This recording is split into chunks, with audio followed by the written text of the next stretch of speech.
Let me come back to where I stopped. 40 நாட்கள் 40 people. Amen. அதுக்காக ஒரு card print பண்ணி வைத்திருக்கிறோம். So you can take the cards with you when you go. ஒரு சின்ன ஒரு விசிட்டிங் கார்டு மாதிரி தான் இருக்குது.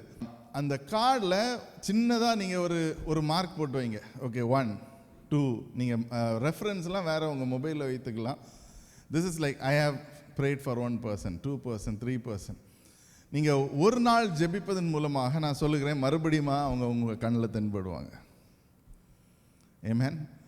This is not probability, this is supernaturality. Amen. God will bring them again into your life. Hallelujah. எத்தனை பேர் விசுவாசிக்கிறீங்க? Amen. அப்போ 40 பேருக்கு ஜெபித்தீங்கன்னு சொன்னால், you will not stop praying for them again when you see them. மறுபடியும் அவங்கள பார்க்குற வேளையில் நீங்கள் கண்டிப்பாக அவங்களுக்காக ஜெபிப்பீங்க. Hallelujah. அதுக்கு பிற்பாடாக என்ன நடக்கும்? நீங்கள் ஜெபித்து கொண்டு இருக்கிற வேளையில் there will be a supernatural transaction that will happen. உங்களுக்கு அவங்க மேலே ஒரு பாரம் வரும். பாரம் வந்துச்சுன்னா ஆண்டவர் உங்களுக்கு ஞானத்தை தருவார். எதை பேசணும், அவங்கள்ட்ட என்ன கேட்கணும். Sometimes you will be like Jesus and Samaritan street. அவங்க சமாரிய ஸ்ட்ரீட் ஆண்டவர்னு சொன்னார், நீ போய் ஒன் புருஷனை கூட்டி கொண்டு வா. எல்லாத்தையும் பேசியிருந்தாங்க. Suddenly God said, go and bring a husband. So that is a very revelative or foreknowledge என்று நம்ம சொல்லுவோம். சிலருடைய வாழ்க்கையில் நம்ம நினைப்போம், ஆவியில் நம்ம ஜெபித்து கொண்டு இருக்கிற வேளையில் God will reveal to you. அவங்கள பற்றி ரிவீல் பண்ணுவார். அப்போ டைரெக்டாக நீங்கள் கேட்பீங்க, are you going through such situation? அதுக்காக நீங்கள் மேனிப்புலேட் பண்ணி கேட்கணும்னு இல்லை, ஆண்டவர் உணர்த்தும் போது கேளுங்க. Amen. Hallelujah. எத்தனை பேர், how many of you believe that Holy Spirit will prompt you? Amen. Hallelujah.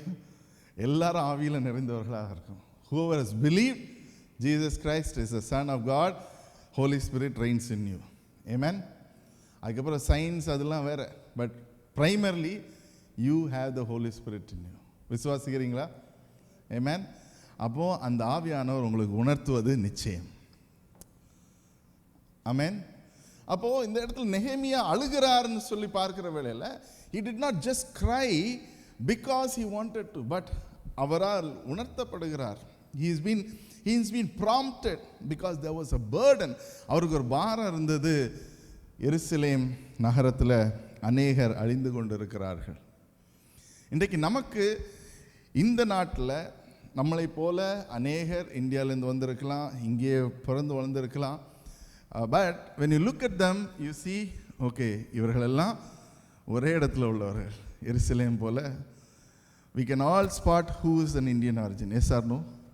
அதில் இருக்காது ப்ராப்ளம் இருக்கா? இல்லை. But when we see them, are we burdened for them? அவங்க ஆண்டவரை அறிந்திருக்கிறார்களா? அவங்க ஆண்டவரை தெரிந்தவர்களா? do they know what is the truth? அவர்களுடைய நித்திய ஜீவன் அவர்களுக்கு இருக்கிறதா என்பதை குறித்து we have to have the burden. அப்போது எந்த இடத்துல burden இருக்கிறதோ அந்த இடத்துல தான் ஆண்டவரை மூவ் பண்ணுவார். பாருங்கள், Nehemiah last week I told he took 120 days, 120 நாட்கள் ஜெபம் செய்தது. அதுக்கு பிற்பாடாக 52 நாள் கட்டினாங்க. Amen. ஸோ அதில் மாதங்கள் கொடுக்கப்பட்டிருக்குது. 1வது அதிகாரத்தில் மாதம் கொடுக்கப்பட்டிருக்கு, 6வது அதிகாரத்தில் மாதம் கொடுக்கப்பட்டிருக்கு. You can go and calculate and see. So 4 months of prayer and 2 months of work.